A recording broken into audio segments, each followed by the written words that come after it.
안녕하세요. 북신의 서재입니다. 성혜나의 두고 온 여름은 보에 걸러진 맑은 수프와도 같은 소설입니다.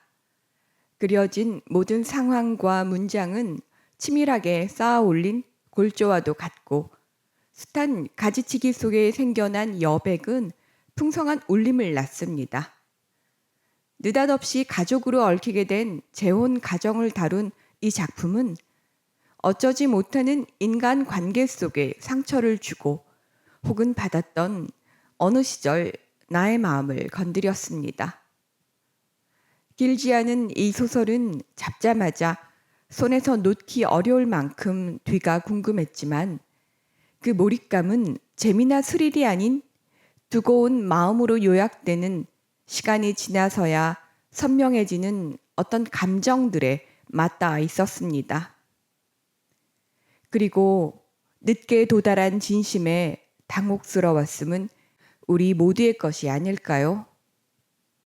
재하에게 해주어야 했을 말들을 뒤늦게나마 중얼대 보았다. 잘 지냈니? 보고 싶었어. 잘 지냈으면 좋겠다.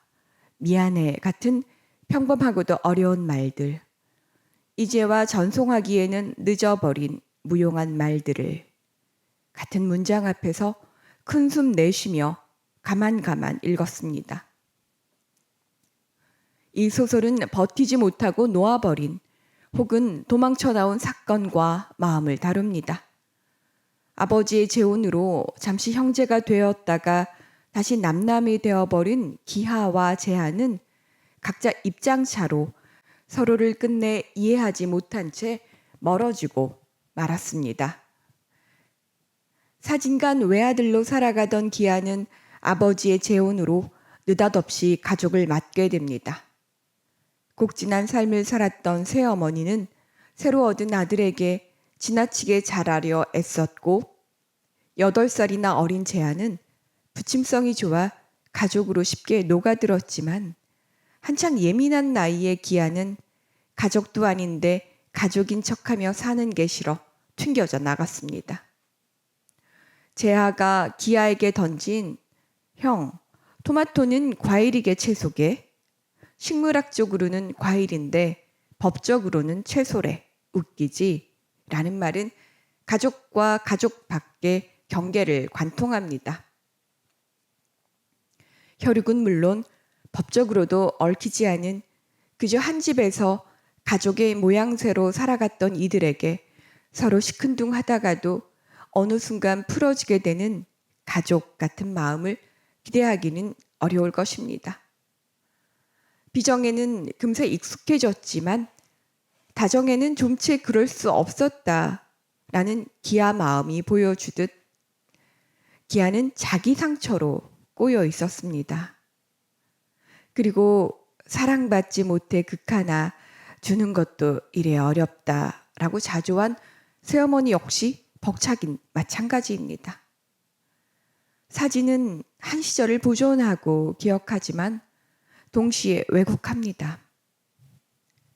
그 시절 아버지가 찍어준 사진 속에는 그들 셋이 박혀 있었고 진실은 사진 밖 어디에 있었습니다. 기아가 칼날처럼 날카로웠던 것은 아버지를 향한 서운함과 배신감 때문이었습니다. 자신에게는 할아버지의 유품인 카메라에 손도 대지 못하게 했음에도 재하에게는 사진 찍기마저 허용했던 아버지가 기아는 못내 서운했습니다. 겉도는 방식으로 불만을 표출한 기아와 달리 어린 재하는 몸으로 겪었습니다. 재하가 알았던 아토피는 많은 것을 상징합니다. 병인을 밝히기 어렵고 완치불가의 아토피 고통을 달래주는 것은 끊임없는 보살핌밖에 없습니다. 극심한 아토피를 앓았던 재하는 습관처럼 스테로이드 연고를 바르다 상황이 악화되어 큰 병원을 다니게 되고 그 보호자는 기아였습니다. 재하는 기아가 혈육이 아니기에 그의 보살핌이 부채 비슷한 무언가로 다가왔지만 그럼에도 형이 치료실까지 동반해 겁에 질린 자신을 다독여 주길 간절히 바랬습니다. 하지만 형은 손을 대면 쓰러지는 신기루처럼 다가서기 어려운 존재입니다. 변함없이 제 엄마에게 그쪽이나 저기로, 자신에게는 야, 나 너로 불렀던 기아를 제아는 그 시절 병원을 나서 함께 먹었던 중국 냉면으로 기억합니다. 중국 냉면의 핵심인 땅콩 소스는 묵직하고도 복잡 다단한 맛이지만 국물에 녹여지지 않은 채 겉돌면서도 제 맛을 내기 때문입니다. 기아 아버지는 양아치 짓을 하는 제아 친부에게 돈을 쥐어주는 방식으로라도 가족을 유지하고 싶었지만 가족의 시간은 길지 않았습니다. 훗날 제아가 들춰본 그 시절 사진첩에는 34세의 젊은 어머니와 아토피로 성할 날 없었던 12살의 자신, 그리고 카메라를 등진 20살의 기아가 담겨 있었습니다. 기아 역시 제아 모자와 찍은 가족 사진을 사진관 쇼윈도에서 떼어내는 것으로 간단하고도 허탈한 이별을 했습니다. 그때의 기억을 붙잡아 놓는 것은 오로지 사진첩 속 사진뿐이고 해석은 각자의 몫입니다. 마음은 늘 한 줄로 요약되기 어려운 복잡 다단한 것이고 내 상태가 어떠하냐에 따라 애정과 비정, 상처와 미안함 사이를 오갑니다. 기하와 제하의 엇갈렸던 4년여 마음은 그렇게 묘연한 한여름 오후의 잔상처럼 그들 가슴에 남았습니다. 특수한 가족사를 모티프로 했음에도 이 작품이 보편적 정서를 건드리는 것은 이 편에서 왔다가 저편으로 호련히 사라지는 것들, 어딘가 숨어있다 불현듯 나타나 기어이 마음을 헤집고 놓는 것들을 가시화했기 때문일 듯 싶습니다.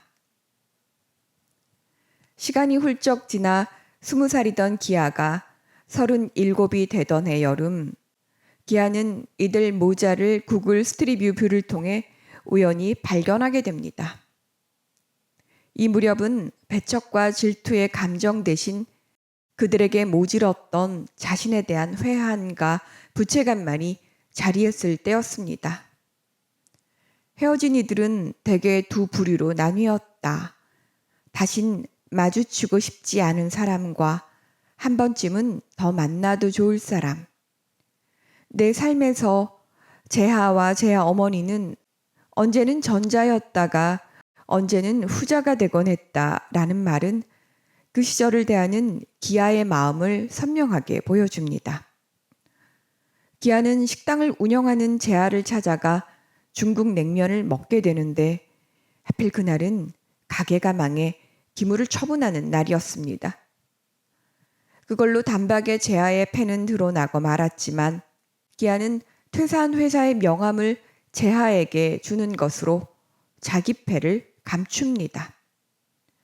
잠깐의 일별이 아쉬워서인지 이 둘은 그날 오래전 소풍처럼 다녀왔던 아버지의 출사지 인능을 찾게 됩니다. 제하가 기아에게 내뱉은 낯설고도 어색한 형이라는 호칭은 한 시절의 진실이고 제하는 자신에게 살가웠던 기아 아버지가 주신 카메라로 그날 둘의 모습을 담습니다. 이후 한국을 떠나 고베에서 새 삶을 시작한 제하는 그곳에서 기아에게 사진을 담은 편지를 보내기로 합니다. 마음은 왜 이리 전달하기 어려운 것일까요? 제아를 찾아보기는 했어도 차마 자기를 드러내기 싫어 이전 명함을 내민 기아의 마음이 딱 거기까지이듯 제아 역시 사진 앞에서 마음이 복잡합니다.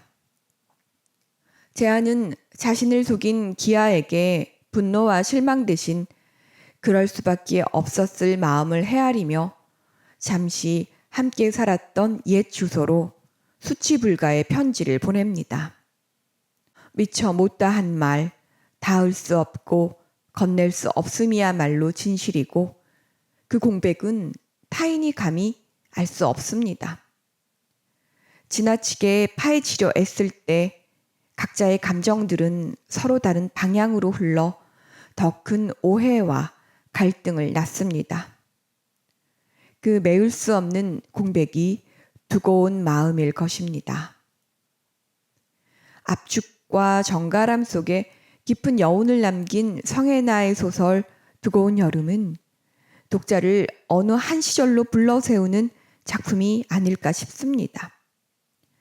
제대로 매듭지어지지 못한 마음, 그래서 아무것도 두고 온 게 없는데 무언가 두고 온 것만 같아 문득 뒤를 돌아보게 되는 마음을 가시화한 이 작품은 마음의 바닥을 찬찬히 만져줍니다.